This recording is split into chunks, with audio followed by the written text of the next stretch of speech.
These words are not words of Prophet sallallahu alaihi wasallam. It doesn't mean this.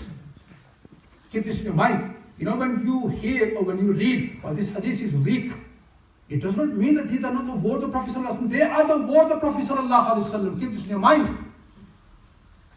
But why we call it weak? The muhaddiseen.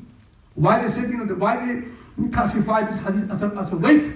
Meaning in the chain. Sometimes the narrator might turn out to be someone, who had a very weak memory.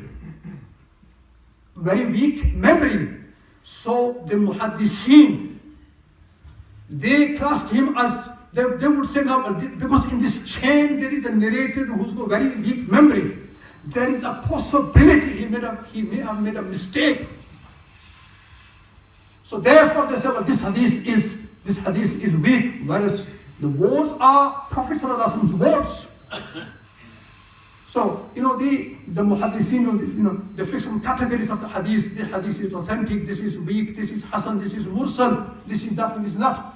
But all the hadiths are hadiths of Prophet sallallahu alaihi wasallam, are words of Prophet sallallahu alaihi wasallam. So with regards to the 15th of Shaban, keep this in your mind. With regards to the 15th of Shaban, the ahadith, though the narrators in these ahadith are weak, they have some weakness, but still they are words of Prophet sallallahu alaihi wasallam. So why should we deprive ourselves from the worship of such a virtuous night and such a superior night in which Allah subhanahu wa ta'ala is there announcing that, oh, my slaves, come towards me and you beg me and you seek forgiveness. I'm here to forgive your sins. Ali radiallahu ta'ala anhu narrates the hadith by आपके पास अभी मस्जिद के सफीर आ रहे हैं आपसे लोगों गुजारिश करेंगे मस्जिद के लिए आप जो दे सकते हैं आप जरूर करें. Brothers, don't forget, the brothers are coming for Masjid. Please do give whatever you can. Allah will reward you this after. So I would say, Ali radiallahu ta'ala anhu in Ibn Majah, this hadith is in the Imam Ibn Majah has quoted this hadith on the authority of Ali radiallahu ta'ala anhu. Ali radiallahu ta'ala anhu, he says, Rasulullah sallallahu alayhi wa sallam said, إِذَا كَانَتْ لَيْلَةُ النِّصْفِ مِنْ شَعْبَانَ. And let me tell you, this night is from those 5 nights. It's from amongst those 5 nights. Mu'adh bin Jabal radiallahu ta'ala in this hadith from Rasulullah sallallahu alaihi wasallam, there are 5 nights in a year. There are 5 nights in a year. If one gets the chance to worship Allah subhanahu wa ta'ala in those nights, Allah Almighty will make the Jannat wajib for him. Allah Almighty will make the Jannat wajib for him. Because I don't have much time. One of them is the 15th night of Shaban. One of them is the 15th night of Shaban. Ali radiallahu ta'ala anhu, he narrates that Rasulullah sallallahu alayhi wa sallam, he said, he encouraged, he said, إِذَا كَانَتْ لَيْلَةُ النِّصْفِ مِنْ شَعْبَانَ فَقُومُوا لَيْلَهَا وَصُومُوا نَهَارَهَا. When it is the 15th night of Shaban, then on the 15th night, stand up for worship. Stand up, mean wake up, engage yourself in the worship of Allah subhanahu wa ta'ala on that very night. Does it mean that one has to worship the entire night? No, it doesn't. Because in this day and age, our body limbs have, we have become very, physically, we have become very weak. It's beyond our power that, we may stand in the prayer the whole night. Or there might be some odd ones out, who would be worshipping Allah all night. But the majority would not be able to do this. Rasulullah sallallahu alaihi wasallam encouraging us, when it is 15th night of Shaban, then at night worship Allah subhanahu wa ta'ala by offering tahajjud prayer.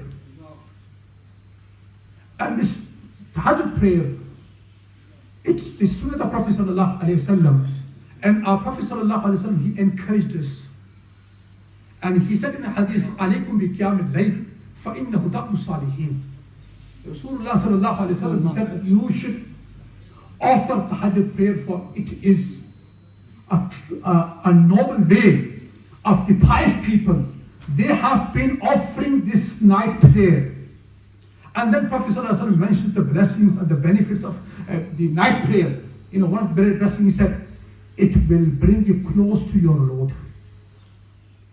Tahajjud will bring you very close to your Creator. You will become very close to your Creator.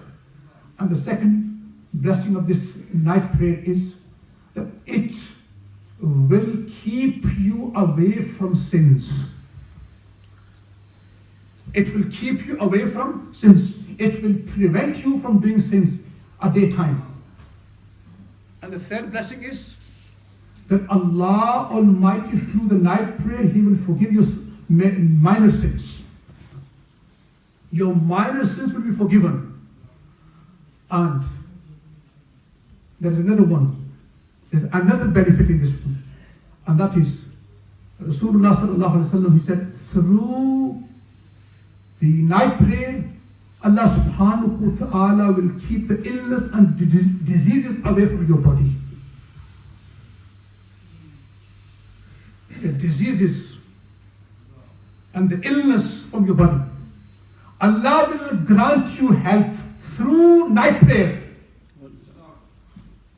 Allah will grant you health through the night prayer. And this is the guaranteed. Now, can I say something here? Sometimes we might go and start offering the tahajjud prayer, and somebody might fall ill.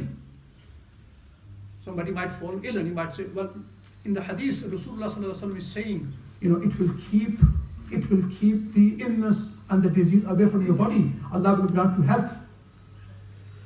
Sometimes,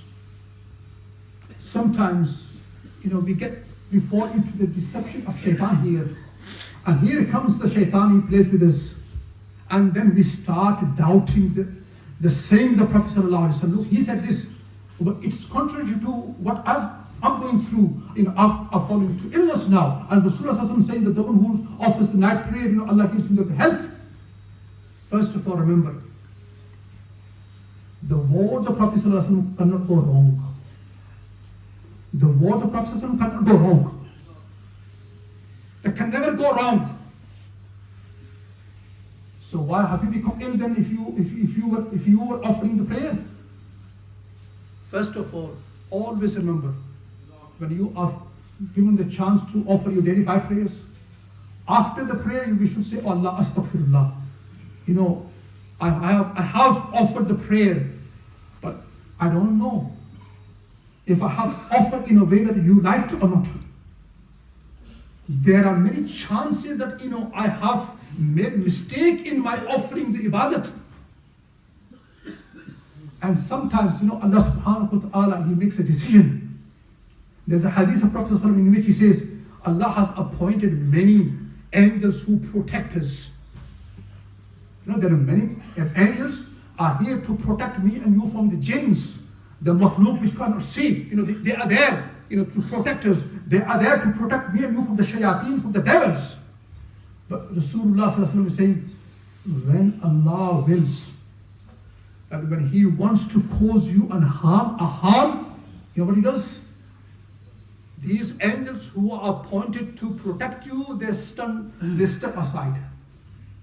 When Allah wills that you should be called a harm, you should go through harm, then it happens, and the angels who are there appointed and they are there to protect you, they step aside. Because Allah's will becomes dominant. Allah's decree becomes dominant. Similarly, when we are offering the tahajjud, sometimes Allah subhanahu wa ta'ala makes a decision and He decrees, I want this slave to become ill. Why?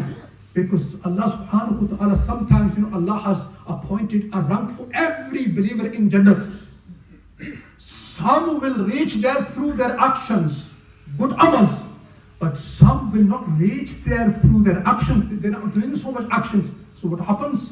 Then Allah subhanahu wa ta'ala, in order to make them reach that rank which is there appointed for them in Jannah, what happens? Allah subhanahu wa ta'ala puts us in these difficulties. Allah puts us in illness, in disease, so that He can take us through that rank which has been appointed for me and you.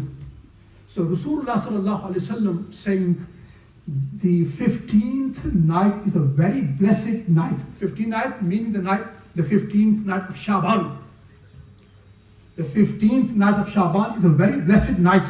And in this night, Allah subhanahu wa ta'ala, He descends to the nearest heaven, meaning the heaven which is near to dunya. Allah descends to that very heaven. Now what does it mean Allah subhanahu wa ta'ala descends?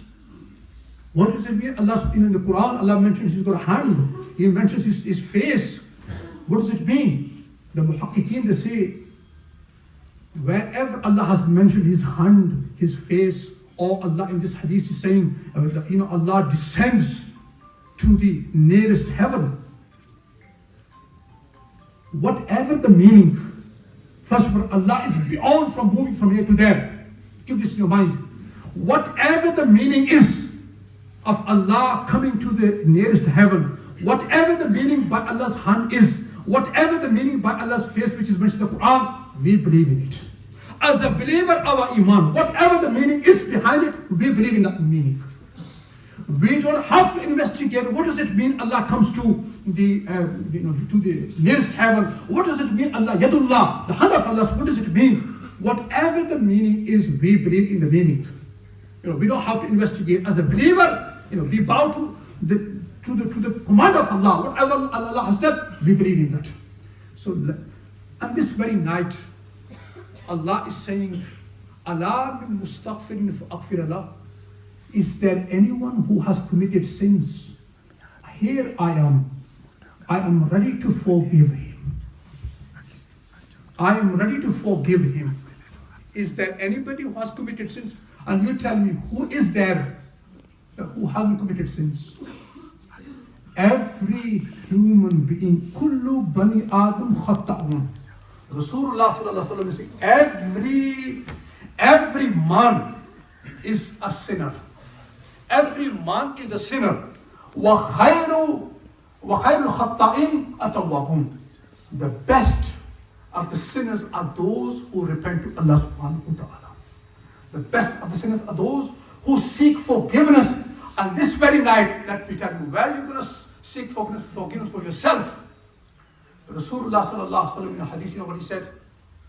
He said, a believer who seeks forgiveness for other believers, a believer who seeks forgiveness for other believers, and who says, oh Allah, you forgive those believing men and women who are alive, you forgive those who have passed away. Rasulullah sallallahu alaihi wasallam said, "Kana min alladhina yustajabu lahum wa yurzaku bihimul rizq." Rasulullah sallallahu alaihi wasallam said, in a day, if one in a day 27 times seeks forgiveness for other believers, whether they are alive or dead, 27 times he says, Allahumma ighfir lil mu'minina wal mu'minat, Allahumma ighfir lil mu'minina wal mu'minat, wal muslimina wal muslimat. And 27 times a day, in a day he seeks forgiveness. And Rasulullah sallallahu alaihi wasallam, he says, he will become amongst those people whose du'as, supplications are always accepted.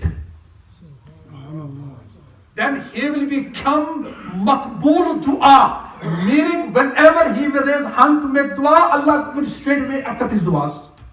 Number two, وَيُرْزَقُ بِهِمُ الْأَرْضِ, and he will become amongst those people through whom Allah grants sustenance to his makhluk. He will become such that through him, Allah subhanahu wa ta'ala, because of him, Allah will grant sustenance to his other creation.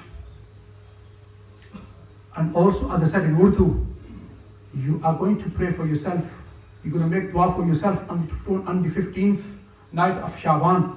Don't forget other people, other brothers in your duas. And our Prophet sallallahu alaihi wasallam said, when a believer makes a dua for another believer in his absence, when you make a dua for another brother, for your friend, for your relative, who is not there, You making dua, you're sitting at home in masjid, you're making dua, you say, oh my Allah, oh my creator, my so and so brother is going through difficulties, oh Allah, you remove his difficulties. Oh, my so and so brother, he is ill, oh Allah, you grant him health. You're making dua for him in his absence, he doesn't know anything about it. And you're making dua for him. Rasulullah sallallahu alaihi wasallam said, there is no doubt in the acceptance of this dua. No doubt. And Allah has appointed, when you're making dua for another believer in his absence, Allah has appointed an angel who stands by your head. And you know what he says? When you're making dua, he says, oh Allah, you accept his dua. And then he says, وَلَكَ بِمِثْلٍ. And then he says, oh slave of Allah, you are making dua for another Muslim. I make a dua for you that, oh Allah, you grant him what he is asking for another Muslim. You asking for another Muslim, oh Allah, you grant him health. Then he is making dua for you that, oh Allah, you grant him health. So, my young brothers,